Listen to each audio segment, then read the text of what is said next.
For as long as I remember, I was involved in some sort of volunteering. Most of the opportunities I took part in were through my church, which my family was very involved in. We frequently volunteered with organizations such as Feed My Starving Children, Project Home, and Heifer International.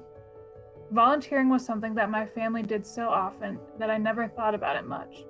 It just seemed like it was a natural thing you do when you have the means to do so. When I entered my freshman year of college at Boston University, I figured I would eventually find some sort of volunteer opportunity, but it wasn't one of my primary concerns as I transitioned into college life. I ended up falling into my first college volunteer role through the Introduction to Education course I took during my second semester.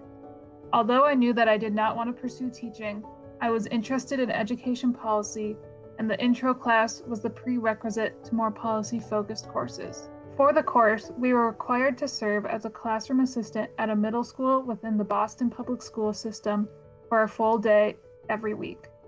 I was assigned to a 6th and 7th grade history and math inclusion classroom, meaning it was for students who needed extra support to catch up to state standards and/or had documented behavior-related problems.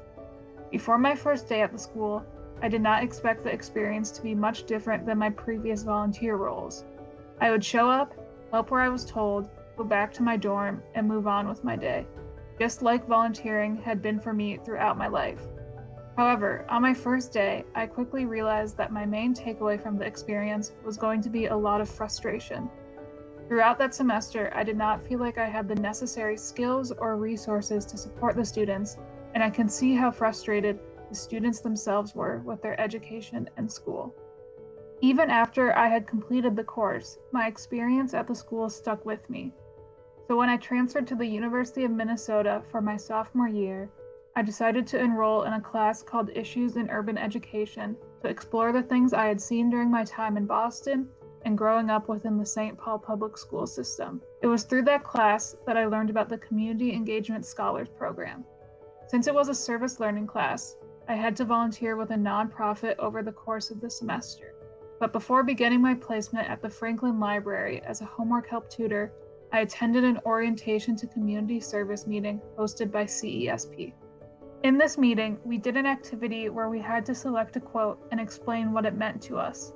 The quote that immediately jumped out to me was, "When I give food to the poor, they call me a saint. When I ask why the poor have no food, they call me a communist," by Dom Helder Camara. This short quote spoke to what I believe I had been feeling about my volunteer experiences for a long time, but never really understood why. While I had been volunteering for most of my life, I had never really felt like I was making much of a difference.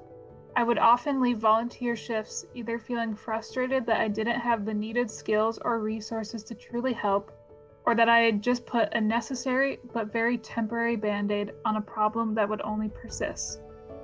No matter how many bags of food we packed at Feed My Starving Children, world hunger would still continue.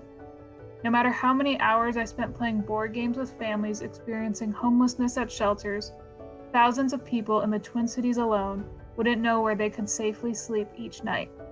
No matter how much money I raised for families in African or Asian countries to receive goats or cows, global poverty would still endure. And no matter how many students I worked through their homework with, vast education inequities would still exist. The Camara quote allowed me to recognize that this was because that was exactly how the system designed it to be. Due to the privileges I had, including being white and middle class in the United States, I had always been able to provide just enough assistance to help marginalized groups survive through volunteering, but not the amount or kind needed to actually change the systems that create inequity in the first place. I had participated in an American volunteerism system that, as Monsignor Ivan Illich said in his speech, "To hell with good intentions," back in 1968, closed its eyes because it wants to go ahead and could not do so if it looked at some facts. After that realization, I focused my community work on what I understood to be one of the most important but least talked about aspects of nonprofits: the money. Although I worked with arts and culture institutions, my experiences within development have allowed me to gain a better understanding of how nonprofits are funded and ultimately how the wealthy are able to use that process to keep systematic inequities in place. Through these experiences and my studies as a history major, I have come to recognize how deeply ingrained these systems are within our society, but also the many people and movements that have been working to change them for decades. As a result, while I do not know exactly what my next steps after graduation will be, I know that as I go forward, truly serving my community by addressing structural inequities will have to go beyond simply volunteering.